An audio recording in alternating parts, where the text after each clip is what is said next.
नमस्कार दोस्तों, मैं निशांत पांडे आपको अपने YouTube चैनल BRBL14 में बहुत बहुत स्वागत करते हैं। मॉडर्न हिस्ट्री का एक अध्याय समाप्त हो चुका है, जिसका 2 पार्ट है। अगर आपने उसे नहीं देखा है तो उसे पहले देख लें। इसके बाद आज मॉडर्न हिस्ट्री का दूसरा अध्याय शुरू होने जा रहा है। ये हमारा आज का तीसरा वीडियो है और आज हम लोग पढ़ने जा रहे हैं ईस्ट इंडिया कंपनी और बंगाल के नवाब के बारे में। तो चलिए बिना लेट किए हुए सेशन को स्टार्ट करते हैं और देखते हैं कि ईस्ट इंडिया कंपनी और बंगाल के नवाब में क्या क्या हमें पढ़ना है और इनमें से किन किन महत्वपूर्ण बिंदुओं पर हमें ध्यान देना पड़ेगा, जो हमारे एग्ज़ाम के लिए बहुत महत्वपूर्ण है। चलिए शुरू करते हैं। दूसरा चैप्टर है ईस्ट इंडिया कंपनी और बंगाल के नवाब। दूसरा चैप्टर है ईस्ट इंडिया कंपनी और बंगाल के नवाब। तो इसमें सबसे पहले हम देखेंगे कि मुगल सम्राट द्वारा स्वतंत्र रूप से नियुक्त बंगाल का अंतिम गवर्नर जो था वो मुर्शिद कुली खान था। मुर्शिद कुली खान जो था वो मुगल सम्राट द्वारा स्वतंत्र रूप से नियुक्त बंगाल का अंतिम गवर्नर था। इसने अपनी राजधानी ढाका से मकसूदाबाद बनाया। पहले बंगाल का जो राजधानी था ढाका था, तो इसने ढाका से बंगाल की राजधानी को मकसूदाबाद बनाया और नगर का नाम भी बदल दिया। और नगर का नाम क्या रख दिया? तो मुर्शिदाबाद। इसने एक भूमि बंदोबस्त व्यवस्था भी प्रारंभ की, जिसका नाम था इजारा व्यवस्था। इजारा व्यवस्था जो था एक भूमि बंदोबस्त व्यवस्था था जो मुर्शिद कुली खान द्वारा आरंभ किया गया था। इसके बाद आता है अलीवर्दी खां। तो अलीवर्दी खां की अगर कार्यकाल की बात की जाए तो ये 1740 से 1756 तक शासन किया, यानी कुल मिलाकर ये 16 साल तक शासन करता है। तो इसने यूरोपियों की तुलना मधुमक्खियों से की। इसने यूरोपियों की तुलना मधुमक्खियों से की और कहा कि यदि उन्हें न छेड़ा जाए तो वे शहद देंगी और यदि छेड़ा जाए तो वे काट काट कर मार डालेंगे। ये एग्जाम में आता है। तो इस चीज को, ये जो वर्ड था, यदि उन्हें न छेड़ा जाए तो वे शहद देंगी और यदि छेड़ा जाए तो वे काट काट कर मार डालेंगे, ये अलीवर्दी खां बोला था। और अलीवर्दी खां ही यूरोपियों की तुलना मधुमक्खियों से की। इसकी मृत्यु के पश्चात, यानी अलीवर्दी खां की मृत्यु के पश्चात, इसका जो दौहित्र था सिराजुद्दौला वो उत्तराधिकारी बनता है। इसका दौहित्र सिराजुद्दौला था जो उत्तराधिकारी बनता है। ब्लैक होल की कथित घटना, ब्लैक होल की जो घटना घटी थी, कब घटी थी? तो 20 जून 1756 को सिराजुद्दौला के समय में ही हुई थी। 20 जून 1756 को सिराजुद्दौला के ही समय ब्लैक होल की कथित घटना घटित हुई। J.Z. हॉवेल, जो शेष जीवित रहने वाले में से एक था, के अनुसार 18 फीट लंबे 14 फीट 10 इंच चौड़े कक्ष में 146 अंग्रेज बंदी बंद कर दिए गए और अगले दिन उनमें से केवल 23 व्यक्ति ही बच पाए। मतलब ये एक तरह से ये अंग्रेज था, तो इसने झूठ बोला या फिर हो सकता है सच हो, लेकिन J.Z. हॉवेल ने बोला कि एक कमरे में 146 अंग्रेज बंदी को बंद किया गया, जिसमें से दूसरे दिन जब देखा गया तो 23 व्यक्ति ही जिंदा बचे। कितने व्यक्ति जिंदा बचे? कि मात्र 23 व्यक्ति ही जीवित बचे। यह घटना ब्लैक होल के नाम से प्रसिद्ध हुआ। और यही जो घटना था जिसमें 146 लोगों को बंद कर दिया गया, 23 लोग उसमें से बचे, इसी घटना को ब्लैक होल के नाम से जाना जाता है। समकालीन मुस्लिम इतिहासकार गुलाम हुसैन, मतलब इस समय जब ब्लैक होल की घटना घटी थी तो उस समय मुस्लिम इतिहासकार गुलाम हुसैन थे। तो उन्होंने अपनी पुस्तक सियार उल मुतखैरिन में इसका कोई उल्लेख नहीं किया है। इनका पुस्तक का नाम है सियार उल मुतखैरिन। गुलाम हुसैन के पुस्तक का नाम है सियार उल मुतखैरिन। इसमें ब्लैक होल की घटना के बारे में कोई उल्लेख ही इन्होंने नहीं किया। भारतवर्ष में ब्रिटिश साम्राज्य का संस्थापक रॉबर्ट क्लाइव को माना जाता है। इसने प्लासी के युद्ध में बंगाल के नवाब सिराजुद्दौला को पराजित कर पहली बार भारत में ब्रिटिश प्रभुत्व की नींव रखी थी। इसने क्या किया था? प्लासी का युद्ध जो हुआ था बंगाल के नवाब सिराजुद्दौला और अंग्रेजों के बीच, जिसका नेतृत्व कर रहा था रॉबर्ट क्लाइव, तो इसमें जो क्या हुआ कि अंग्रेजों का विजय हुआ और ब्रिटिश प्रभुत्व का नींव रखी गई। अभी प्लासी का युद्ध कब होता है? तो 23 जून 1757 को। प्लासी का युद्ध कब हुआ था? 23 जून 1757 को। अब बात आती है कि प्लासी आखिर है कहाँ? तो प्लासी, इसका वर्तमान नाम की अगर बात किया जाए तो वर्तमान नाम इसका है पलासी। तो पलासी का युद्ध मैदान पश्चिम बंगाल राज्य के नदिया जिले में कहाँ पे है? पश्चिम बंगाल राज्य के नदिया जिले में भागीरथी नदी के किनारे स्थित है। भागीरथी नदी नदिया जिले में पश्चिम बंगाल राज्य में ई पलासी स्थित है। क्लाइव भारत में बंगाल के गवर्नर के पद पर 1757 से 60, ऐसे इसका 2 कार्यकाल है। पहला कार्यकाल जो क्लाइव का रहा बंगाल के गवर्नर के पद पर, वो 1757 से 60 यानी 3 साल तक रहा। इसके बाद वो 1765 से 67 तक भी गवर्नर रहा, 2 साल तक। इस दौरान उसने अवध के नवाब शुजाउद्दौला के साथ इलाहाबाद की संधि की। इस दौरान उसने क्या किया कि अवध का नवाब थे शुजाउद्दौला, अवध के नवाब शुजाउद्दौला थे, उनके साथ इसने इलाहाबाद की संधि की। अंग्रेज सैनिकों का जो श्वेत विद्रोह हुआ था, अंग्रेज सैनिकों का श्वेत विद्रोह रॉबर्ट क्लाइव के समय में हुआ था।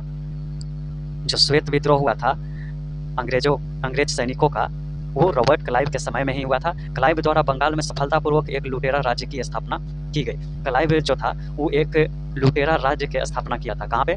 बंगाल में। क्लाइव एक सैनिक के रूप में जन नेता था। विलियम पिट का कथन था, विलियम पिट कहता था कि वह स्वर्ग से उत्पन्न सेना नायक था, a heaven born general. William Pitt का ही कथन है कि वह रॉबर्ट क्लाइव को क्या कहा था कि वह स्वर्ग से उत्पन्न सेना नायक था। इसके बाद आता है अलीवर्दी खान के उत्तराधिकारी नवाबों में मीर कासिम। अलीवर्दी खान के उत्तराधिकारी में अगर देखा जाए तो इन अलीवर्दी खान के उत्तराधिकारी नवाबों में मीर कासिम सबसे योग्य था। मीर कासिम जो था सभी उत्तराधिकारियों में सबसे योग्य नवाब था, शासक था, मतलब उत्तराधिकारी साबित हुआ। अब इसका कार्यकाल 1760 से 63 ईस्वी तक चलता है। क्या होता है कि पूर्णिया तथा रंगपुर के फौजदार के रूप में वह अपनी योग्यता पहले ही दर्शा चुका था। अब योग्य होने का कुछ तो प्रमाण होगा। मीर कासिम जब योग्य ठहराया जा रहा है तो इसका तो कुछ परिणाम होगा, कुछ तो प्रमाण होगा। तो इसने पूर्णिया तथा रंगपुर के फौजदार के रूप में अपना योग्यता पहले ही दर्शा चुका था, जिसके कारण इसको सब उत्तराधिकारियों में योग्य माना जाता था। वह अपनी राजधानी, पहले क्या था कि मुर्शिद कुली खां अपना राजधानी जो था वो ढाका से मकसूदाबाद बनवाया था, ढाका से मकसूदाबाद कर दिया था, और नगर का नाम बदल के मुर्शिदाबाद रख दिया था। लेकिन ये जब शासक बनता है अलीवर्दी खां तो अपना राजधानी मुर्शिदाबाद से मुंगेर ले जाता है। अपनी राजधानी कहाँ ले जाता है? मुर्शिदाबाद से मुंगेर। संभवतः वह मुर्शिदाबाद, अब कारण मुर्शिदाबाद से मुंगेर राजधानी ले जाने का कारण यह था कि वो अंग्रेज के षड्यंत्रों और हस्तक्षेपों से दूर रहना चाहता था। यानी वह मुर्शिदाबाद के षड्यंत्रमय वातावरण तथा कलकत्ता से दूर रहना चाहता था ताकि अंग्रेजों का हस्तक्षेप अधिक न हो। क्या था कि जब नज़दीक राजधानी हो, राज्य हो, तो अंग्रेज बराबर आया जाया करते थे और षड्यंत्रकारी वातावरण भी कलकत्ता के आसपास बना रहता था, राजधानी के आसपास। इससे वह दूर रहना चाहता था, इसीलिए इसने मुर्शिदाबाद से अपनी राजधानी मुंगेर ले जाता है। मीर कासिम ने सेना का गठन यूरोपीय पद्धति पर करने का निश्चय किया। अब मीर कासिम जो था सेना का गठन यूरोपीय पद्धति पर करने का निश्चय किया कि हमारा सेना का गठन जो होगा यूरोपीय पद्धति पर होना चाहिए। इसके द्वारा मुंगेर में तोपे तथा तोड़ेदार बंदूकें बनाने की व्यवस्था की गई। इसने क्या किया कि मुंगेर में तोप बनवाना स्टार्ट कर दिया, तोप बनवाने की व्यवस्था प्रारंभ की, तोड़ेदार बंदूक भी बनवाने की व्यवस्था प्रारंभ कर दिया। इसके अतिरिक्त मीर कासिम राज्य की आर्थिक स्थिति को भी सुधारने के लिए प्रयत्नशील रहा। अब ऐसा नहीं कि उसने बंदूक और तोप ही बनवाने की व्यवस्था में किया, उसने यहाँ तक कि आर्थिक स्थिति को भी सुधारने के लिए प्रयत्नशील रहा मीर कासिम। जिन अधिकारियों ने गबन किया था, मतलब जिन अधिकारियों ने राज्य से कुछ पैसे गबन किए थे, उन पर बड़े बड़े जुर्माने लगाए गए, कुछ नए कर भी उनसे लगाए, मतलब उन पे कर लगाए गए, जुर्माना लगाया गया। जो अधिकारी गबन किया था, घूसखोरी किया था, उन पे बड़ा बड़ा जुर्माना लगाया गया और कुछ नया कर भी उन पर थोपा गया। फिर आता है 22 अक्टूबर 1764। 22 अक्टूबर 1764 को क्या होता है कि अंग्रेजों ने मीर कासिम, अवध के नवाब शुजाउद्दौला और दिल्ली के मुगल सम्राट शाह आलम द्वितीय के सम्मिलित सेना को बक्सर के युद्ध में परास्त किया। क्या होता है कि 22 अक्टूबर, सीधा सीधे मान लें कि 22 अक्टूबर 1764 को बक्सर का युद्ध होता है, जिसमें मीर कासिम, अवध के नवाब शुजाउद्दौला और दिल्ली के मुगल सम्राट शाह आलम द्वितीय एक तरफ और अंग्रेज एक तरफ रहते हैं, जिसका नेतृत्व मेजर हेक्टर मुनरो के हाथों में था और दोनों के बीच युद्ध प्रारंभ हो जाता है। इस तरह से परिणाम यह निकलता है कि मीर कासिम अवध के नवाब शुजाउद्दौला और दिल्ली के मुगल सम्राट शाह आलम द्वितीय को पराजय का मुंह देखना पड़ता है और इससे अंग्रेजों का दिल्ली का रास्ता भी साफ हो जाता है। तो क्या होता है कि इस युद्ध के समय जो है, जब बक्सर का युद्ध प्रारंभ होता है 22 अक्टूबर 1764 को, तो इस समय वेंसीटाट बंगाल का गवर्नर था। वेंसीटाट जो था इस समय बंगाल का गवर्नर था। इस युद्ध के परिणाम ने पलासी के निर्णयों पर मोहर लगा दी। भारत में अब अंग्रेजों को चुनौती देने वाला कोई दूसरा नहीं था। इलाहाबाद तक का प्रदेश जो था अंग्रेजों के अधिकार में आ गया। जब बक्सर का युद्ध समाप्त हुआ और अंग्रेज इस युद्ध को जीत गए तो उनके लिए और भी काम आसान हो गया और इलाहाबाद तक का जो प्रदेश था वो अंग्रेजों के अधिकार में आ गया तथा दिल्ली विजय का मार्ग भी खुल गया। दिल्ली विजय का मार्ग भी खुल गया। बक्सर का युद्ध भारतीय इतिहास में निर्णायक सिद्ध हुआ, अंग्रेजों के लिए ही एक निर्णायक सिद्ध हुआ। बक्सर के युद्ध के समय बंगाल का नवाब जो था, बक्सर के युद्ध के समय बंगाल का नवाब मीर जाफर था, दिल्ली का शासक शाह आलम द्वितीय था और बंगाल का गवर्नर वेंसीटाट था।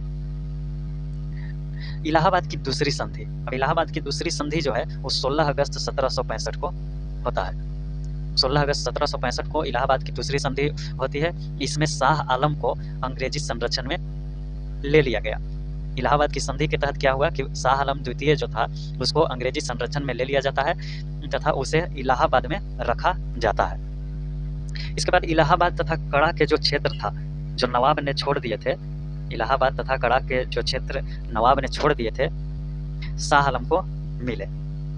जो बेकार क्षेत्र था कड़ा और इलाहाबाद का क्षेत्र, वो जो नवाब उसे छोड़ दिया था वो शाह आलम को दे दिया जाता है। और 12 अगस्त 1765 यानी इलाहाबाद की दूसरी संधि से 4 दिन पहले एक संधि हुई थी 12 अगस्त 1765 को। उसमें मुगल बादशाह शाह आलम द्वितीय जो था वो कंपनी को, जो ईस्ट इंडिया कंपनी था, उसको बंगाल, बिहार तथा उड़ीसा की दीवानी अस्थायी रूप से दे दी थी।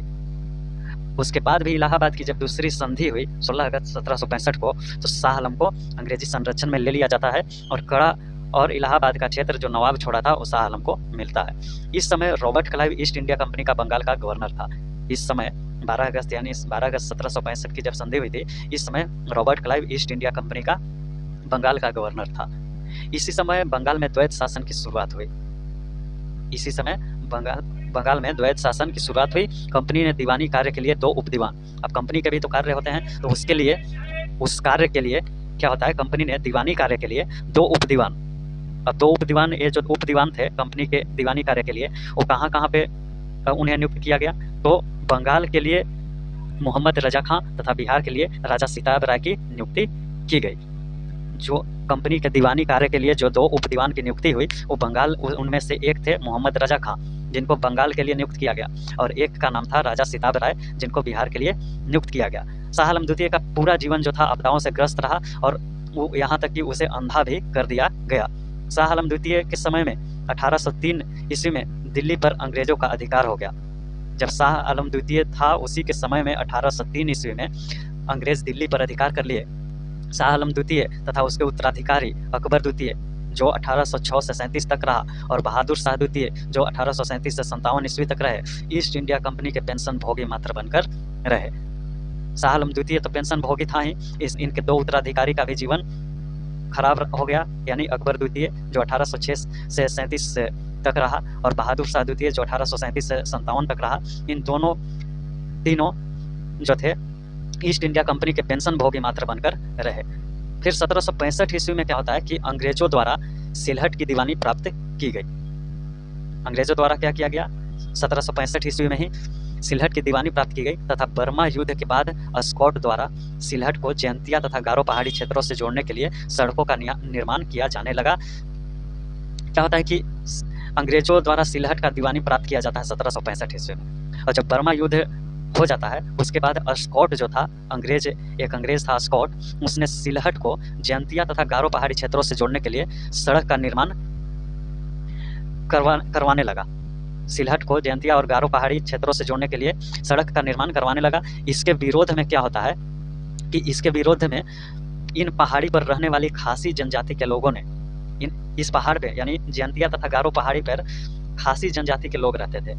उन्होंने अपने नेता तीरथ सिंह के नेतृत्व में क्या किया कि विरोध कर दिया। इनके खासी जनजाति के जो लोग थे, जो जयंतिया और गारो पहाड़ी पर रहते थे, उनका नेता था तीरथ सिंह। उन्हीं के नेतृत्व में क्या होता है कि अंग्रेजों के विरुद्ध यानी स्कॉट के विरुद्ध विद्रोह प्रारंभ कर देते हैं। के एम पनिकर जो थे, उन्होंने कहा कि 1765 से 72 ईस्वी तक यानी 7 साल तक कंपनी ने बंगाल में डाकुओं का राज्य स्थापित कर दिया था। माने 1765 से 1772 ईस्वी तक कंपनी ने बंगालों में डाकुओं का राज्य स्थापित कर दिया था। ये किसने कहा? के एम पनिकर ने कहा था, के एम पनिकर। तो आज का सेशन यहीं पे समाप्त होता है। इसके आगे होगा आपका जो तीसरा चैप्टर, वो क्षेत्रीय राज्य पंजाब और मैसूर। आज के लिए इतना ही। Thank you. आज का सेशन आप लोगों को कैसा लगा, इसके बारे में कमेंट में अवश्य बताएं।